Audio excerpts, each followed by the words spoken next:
Parishioners, we are announcing the marriage bans of the proposed marriage of the following couples. First bans for Ferdinand Vincent P. Co., 44 years old, son of Lucio L. Co. and Susan C. P., who will be married to Philbert Angeli Escalante Ranolio, 38 years old, daughter of Felizardo Ranolio and Mary Ann Escalante.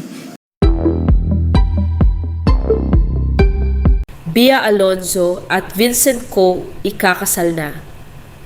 Marriage bans lumabas na. Trending at usap-usapan ngayon sa showbiz at social media ang balitang tila malapit ng magpakasal ang aktres na si Bea Alonzo at ang negosyanteng si Vincent Co. Ito ay matapos mailathala ang kanilang marriage bans sa St. Peter the Apostle Parish sa Manila noong March 8 na ibinahagi rin sa isang Facebook live stream ng simbahan. Bago matapos ang misa ay inanunsyo ang mga pangalan ng mga magkasintahang nakatakdang ikasal. Saad sa Facebook Live, kalakip ang art card ng totoong pangalan ni Bea at Vincent. Dear parishioners, we are announcing the marriage bans of the proposed marriage of the following couples. Sa naturang marriage bans, nakasaad ang tunay na pangalan ng groom na Ferdinand Vincent P. Co., habang ang tunay na pangalan naman ni Bea bilang bride ay Philbert Angeli Escalante Ranolo.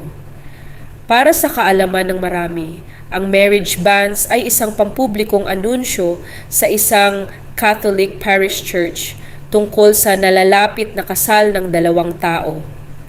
Layunin nitong bigyan ng pagkakataon ang sinuman na magbigay alam kung may legal o church-related na dahilan na maaring pumigil sa kasal. Matatandaang noong Agosto 2025, kinumpirma ni Bea na sila na nga ni Vincent. Sa isang panayam sa GMA Integrated News, sinabi ng aktres, "I think it's very obvious that we are together." Gayunpaman, nilinaw ni Bea na nais pa rin niyang panatilihing pribado ang kanilang relasyon hanggat maaari. Ayon sa kanya, "We understand the curiosity, but I think the most beautiful things are the ones kept private." Samantala, noong September 2025, tumanggi rin si Bea na sagutin ang mga kumakalat na usap-usapan tungkol sa umano'y engagement nila ni Vincent. Sa panayam sa 24 oras, sinabi niyang nauunahan daw ng mga tao ang mga pangyayari sa kanyang buhay. Dagdag pa ng aktres, mas nais niyang panatilihing pribado ang kanyang personal na buhay at hindi na maglabas ng grand reveal tungkol sa kanyang love life. Ayon pa kay Bea, marami na siyang natutunan sa mga pinagdaanan niya sa buhay, kaya ngayon ay mas pinipili niyang protektahan ang kanyang personal na relasyon.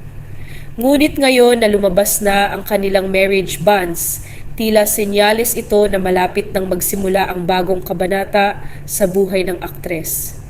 Sa ngayon ay wala pang inilalabas na petsa sa eksaktong pagpapaksal ng couple, pero hula ng mga netizens maaring sa June maganap ang pagpapakasal ng dalawa.